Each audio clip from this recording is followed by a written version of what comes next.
So John, before he passed, he created two other versions of it. One, Goshin II, he created at a convention, and that planting went to the collection in GSBF collection in Oakland. And then the third planting he did at his home. And Jack Sustic, who's with us, the former curator of the National Bonsai and Penching Museum, who for many years took care of the original Goshin, turns out he is also involved in the construction of the other Goshin. So he is like the perfect person to come here and be able to get this faithfully and accurately redone.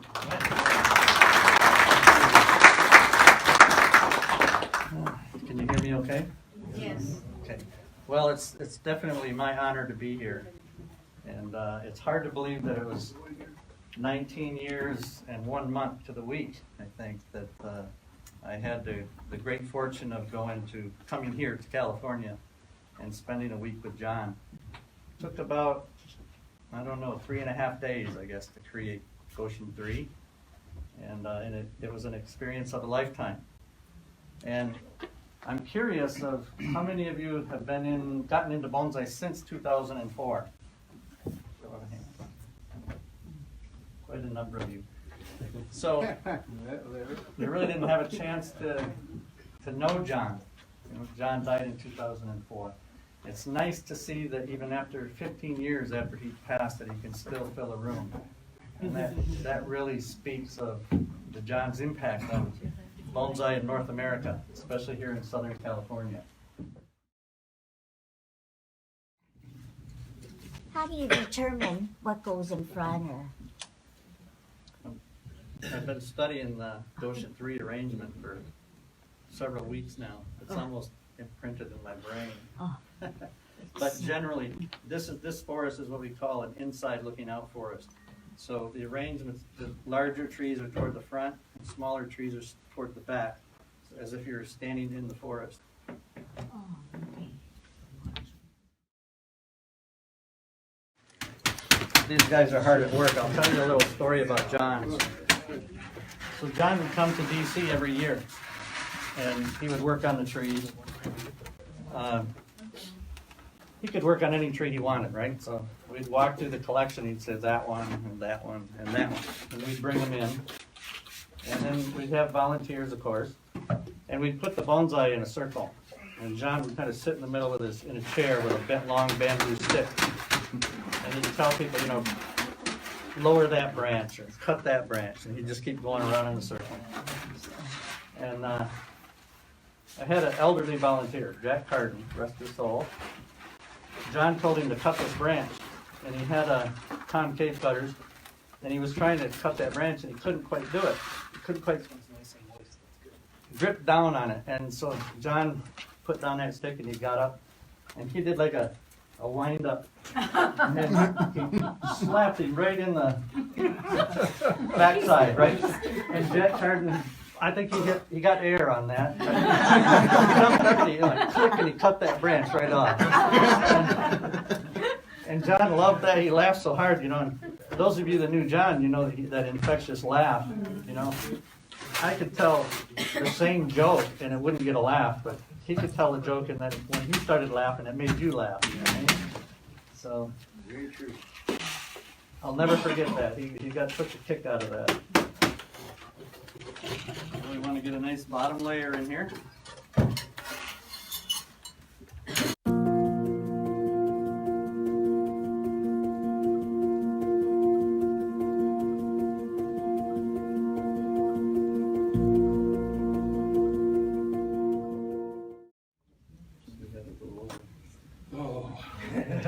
Better now than later.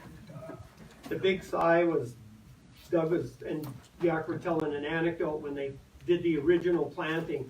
They got all the trunks and stuff and all set, and John said, oh, everything's got to ship. So they basically had to do just that. They grabbed the pot and Doug just moved everything over. History repeats We were all itself. thinking, because we were all so proud, it looked all done, and they go,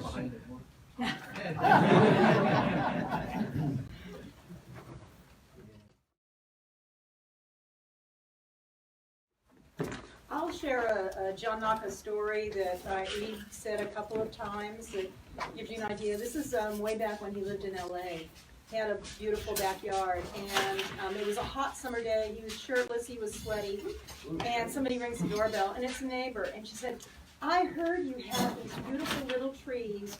Can I see it? And he's thinking, oh yeah, I'll show her the trees. So he escorts his neighbor who knows nothing about the trees out back, and she's going, ooh ah, and she says, well, which is your oldest tree? So he escorts her to California Juniper, and how old do you think? Maybe 100 years. And she said, did you grow it from seed? And he got that reaction right there. He told that one many a time. And it was true.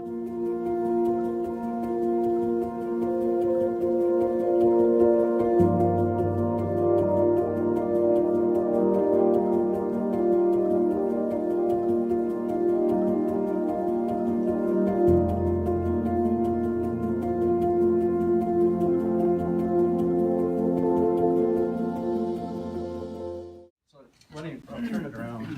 I'll bring it back down. So the trunk positionings are just about there. Now we've got to tie it in and then adjust them so that they're all straight. The one thing is, if you look at this tree, as John would always say, that the smallest tree in the back is the most important tree in the whole arrangement. And that's what kind of stops your eye and gives you the perception, the depth perception of the forest. Right now, if you look at it, it's almost in the middle of these two trees. And we don't want it to be right in the middle, so we're just going to move it off to one side or the other.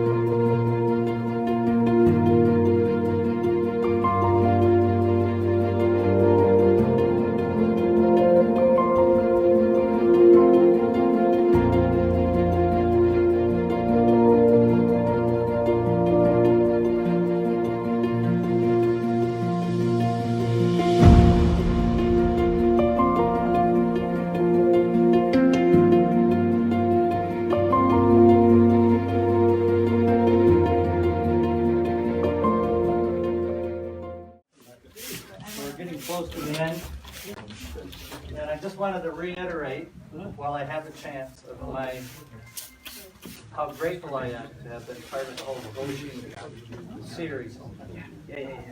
Certainly is a highlight of my life, right up there with the birth of my son and marrying this wonderful woman here.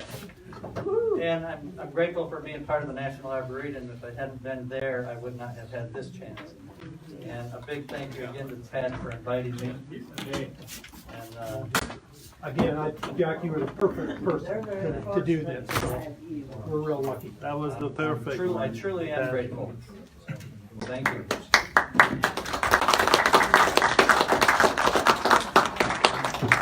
Picture. I've avoided turning it, so you can give the reveal. You want to do the honors? Who wants to see the front? Yeah. All right, ready? Take pictures. Yeah, well, let me see. I want to see him stand right there by. All right, hold crew, come on, crew. Let me get you Fred first. Jack. No, let me Hey, go. Let me get him first. Get him first. Oh, you gotta get away. Oh, we have a director here. There we go now. Yeah, we're in Hollywood. There we go. Now, yeah. Now everybody. Let's go. Good stuff. Come on. Ted, get in there. Can't stand behind the tree, we can't see. We can't see you, Ted. All right. Who do we look at? Look this way. 1, 2, 3. Is that a forest gnome? Yeah.